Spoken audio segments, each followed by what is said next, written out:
जय श्री श्याम। भक्तों, श्री कृष्ण के अनेक भक्त हुए। उन्हीं भक्तों में से एक नाम भक्त रसखान का भी आता है। 1558 ईस्वी दिल्ली में जन्मे सैयद इब्राहिम खान कृष्ण भक्ति की कविताएं लिखने के कारण कवि रसखान के नाम से प्रसिद्ध हुए। मुसलमान होते हुए भी कृष्ण भक्ति और उनके प्रेम की अविरल धारा प्रवाहित करने वाले रसखान के सवैये तो सचमुच रस के खान हैं। मानुस हों तो वही रस खाने, बसों ब्रज गोकुल गांव के ग्वारण। जौ पशु हों तो कहा बस मेरो, चरो नित नंद की धेनु मझारन।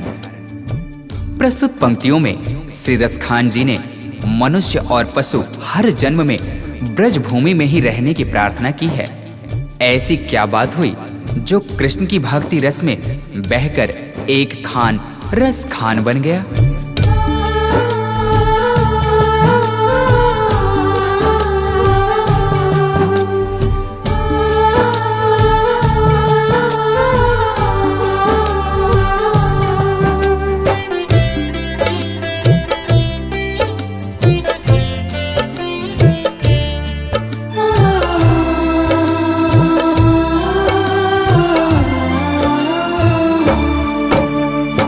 एक दिन खान साहब पान खाने के उद्देश्य से एक दुकान पर जाते हैं। तभी अचानक उनकी नजरें उस दुकान पर लगी बाल कृष्ण की छवि पर पड़ती है। उन्होंने उस पान वाले से पूछा, भाई ये नन्हा सा बालक कौन है जिसका इतना कोमल शरीर परंतु इसके पांव में एक जूते तक नहीं? ये जिस जमीन पर खड़ा है वो कितनी खुरदरी है। तभी पान वाले ने कहा, भाई खान साहब इसका नाम श्याम है और अगर इसके इतने ही फिक्र है तो आप ही इसके लिए जूते बना कर लाइए ना। ये बात खान साहब के हृदय को छू गई। फिर क्या था, दूसरे ही दिन हाथों में नन्हे श्याम के चरण पादुका लिए वे उसी पान वाले से पूछते हैं,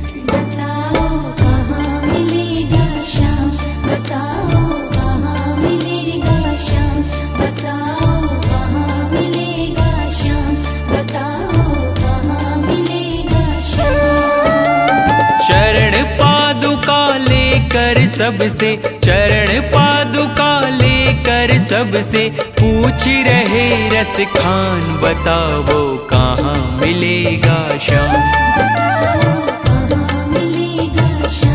बताओ कहाँ मिलेगा श्याम।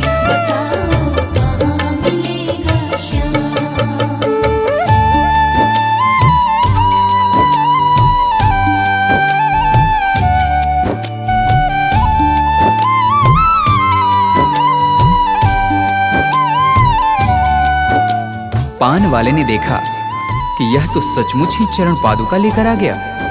उसने अपना पल्ला झाड़ते हुए कहा, देखो भाई यह नन्हा बालक यहाँ तो तुम्हें नहीं मिलेगा, शायद कहीं और मिल जाए, जाकर किसी दूसरे से पूछते क्यों नहीं। उस नन्हे श्याम की सूरत को अपने दिल में बसाए खान साहब चल पड़ते हैं और रास्ते में आने जाने वाले हर व्यक्ति से पूछते हैं, वो नन्हा सा बालक है, सांवली सी सूरत है, बाल घुंघराले उसके, पहनता मोर मुकुट है।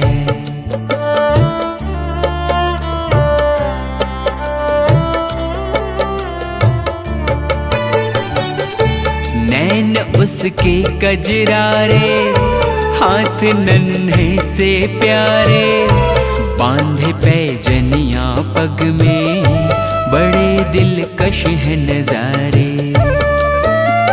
घायल कर देती है दिल को, घायल कर देती है दिल को, उसकी एक मुस्कान, बताओ कहाँ मिलेगा श्याम, बताओ कहाँ मिलेगा श्याम।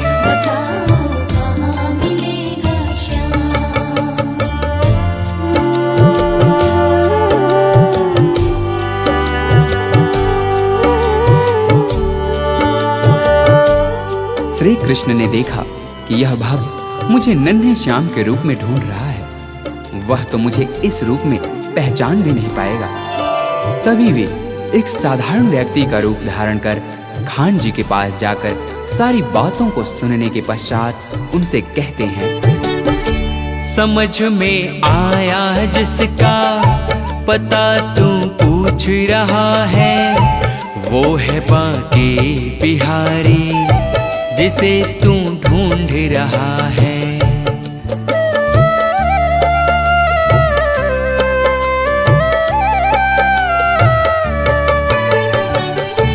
कहीं वो श्याम कहाता, कहीं वो कृष्ण मुरारी, कोई सांवरिया कहता, कोई गोवर्धन धारी। नाम हजारों ही हैं उसके, नाम हजारों ही हैं उसके, कई जगह में धाम। बताओ कहाँ मिलेगा श्याम, बताओ कहाँ मिलेगा श्याम।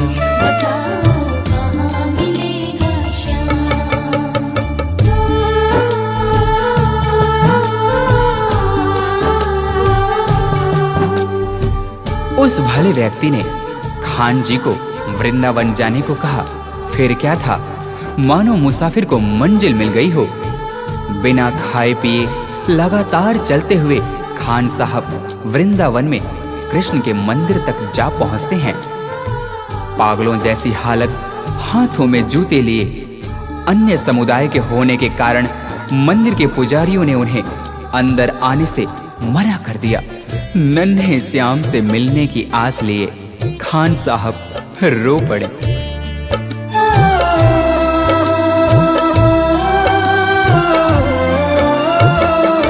मुझे ना रोको भाई, मेरी समझो मजबूरी, श्याम से मिलने दे दो, बहुत है काम जरूरी।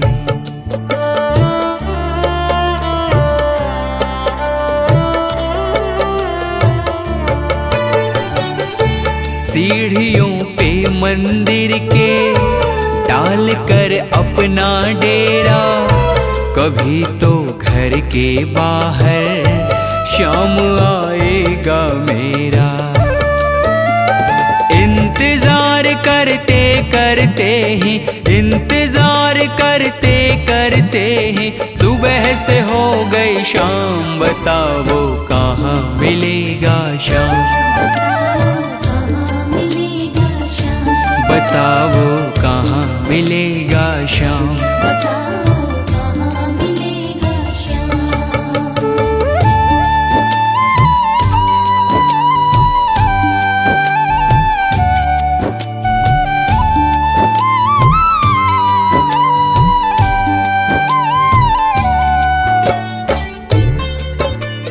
खान साहब के मन में नन्हे श्याम से मिलने की आस थी।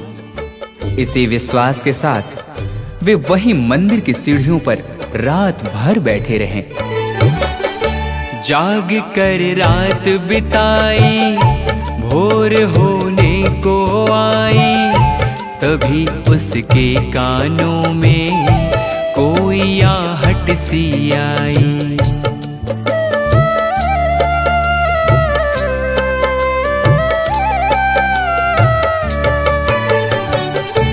वो आगे पीछे देखे, वो देखे दाएं बाएं, वो चारों ओर ही देखे, नजर कोई ना आए।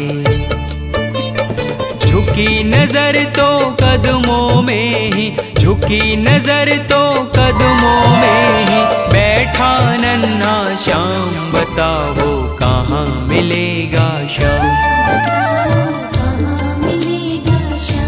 बताओ कहाँ मिलेगा श्याम।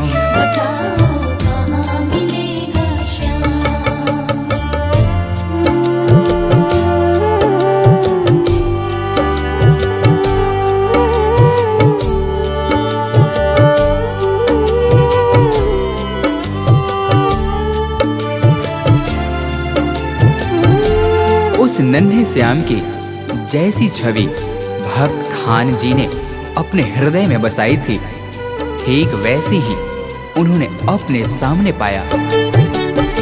खुशी से गदगद होकर गोद में उसे उठाया, लगा कर के सीने से बहुत ही प्यार लुटाया।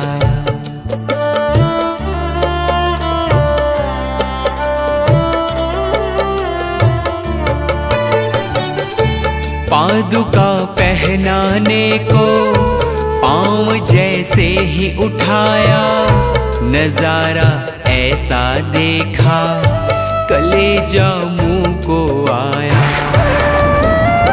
कांटे चुभ चुभ करके घायल, कांटे चुभ चुभ करके घायल हुए थे नन्हे पाँव। बताओ कहाँ मिलेगा श्याम, बताओ कहाँ मिलेगा श्याम।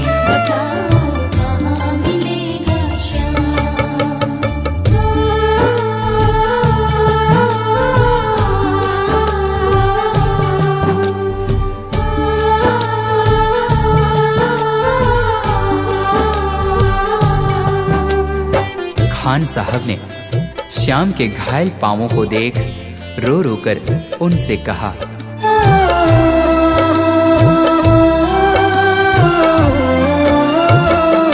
खबर देते तो खुद ही तुम्हारे पास में आता, न पग में छाले पड़ते न चुभता कोई कांटा।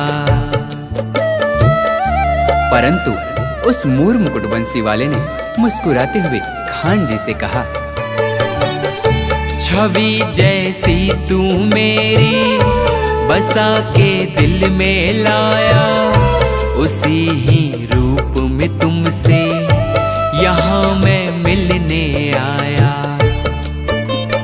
गोकुल से मैं पैदल आया, गोकुल से मैं पैदल आया, तेरे लिए ब्रजधाम भाव के भूखे हैं भगवान,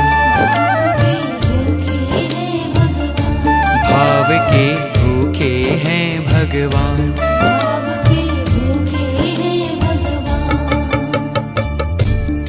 इस प्रकार भक्त और भगवान का मिलन शायद ही देखने को मिले। जाकी रही भावना जैसी हरि मूरत देखी तिन तैसी। कन्हैया ने कहा, हे भक्त, आपने मुझे बाल रूप में खाली पांव देखा था उन पथरीली रास्तों पर, तभी तो मैं उसी अवस्था में आपसे मिलने के लिए गोकुल से वृंदावन पैदल दौड़। आपके हाथों से चरण पादुका पहन मुझे त्रिलोक की सारी खुशियां मिल गईं। श्याम की बातें सुनकर कवि वो हुआ दीवाना, कहा मुझको भी दे दो अपने चरणों में ठिकाना। तभी से खान जी श्याम नाम के भक्ति रस में ऐसे डूबे कि उन्हें रस खान के नाम से जाना गया। तू मालिक है दुनिया का ये मैंने जान लिया है, लिखूंगा पद तेरे ही आज से ठान लिया है। श्याम प्रेम रस बरसा सोनू, श्याम प्रेम रस बरसा सोनू, खान बनारस खान भाव के भूखे हैं भगवान, भाव के भूखे हैं भगवान। कांटों पर चल कर के रखते, कांटों पर चल कर के रखते, अपने भगत का मान भाव के भूखे हैं भगवान, भाव के भूखे हैं भगवान,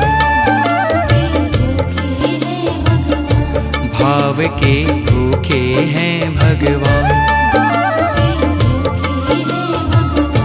भाव के भूखे हैं भगवान।